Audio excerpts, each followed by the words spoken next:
Plus d'un marin, quel que soit son courage ou sa bravoure, sait à quel point la mer peut être imprévisible et périlleuse. Avant chaque réglage de la voile, l'équipage entier prononce une prière priant Dieu pour la sécurité de leur périple. Un homme judicieux sait que toutes les prières ne sont pas entendues, et beaucoup d'hommes sont partis vers les profondeurs salées sans jamais être vus de nouveau.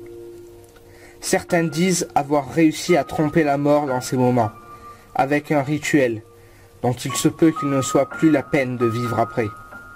Ce rituel est vraiment simple, mais personne ne veut l'exécuter, à moins qu'il ne soit en danger et qu'il le sache, à condition qu'il ne sombre pas suffisamment vite pour noyer ses mots.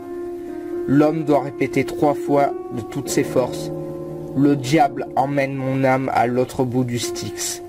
Dieu m'a abandonné. S'il a mis toute son âme à prononcer cette phrase, le passeur doit venir, quelle que soit l'agitation et le déchaînement des vagues. Son navire ne tournera pas, ni ne chavirera.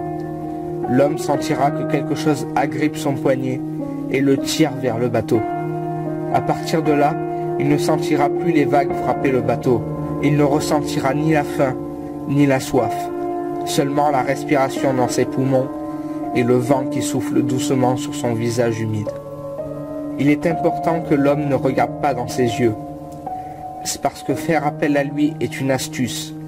Vous voyez, le passeur n'emmènera pas une âme de l'autre côté du Styx sans être payé. Quand il le demande, l'homme doit dire qu'il n'a pas d'argent et doit aller chez lui pour en récupérer. Le passeur va donc commencer à ramer vers le rivage le plus proche de l'habitation du marin.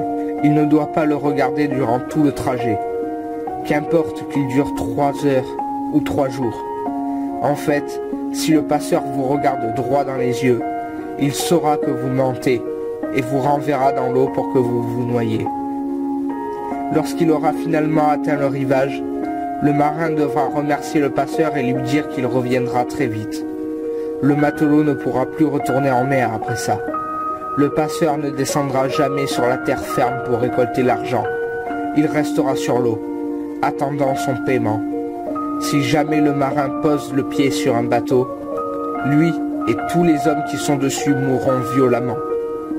Soyez avertis, on ne peut pas échapper au passeur pour toujours. Je connais quelqu'un qui est au crépuscule de sa vie et qui a peur de fermer les yeux la nuit, de peur de quitter ce monde et que son âme revoie le passeur encore une fois. Il sent l'étreinte serrer son poignet de plus en plus à chaque rêve et voit un visage monstrueux le regardant furieusement. Personne n'a jamais réellement trompé le passeur. Il est juste beaucoup plus patient que la plupart des gens ne l'imaginent.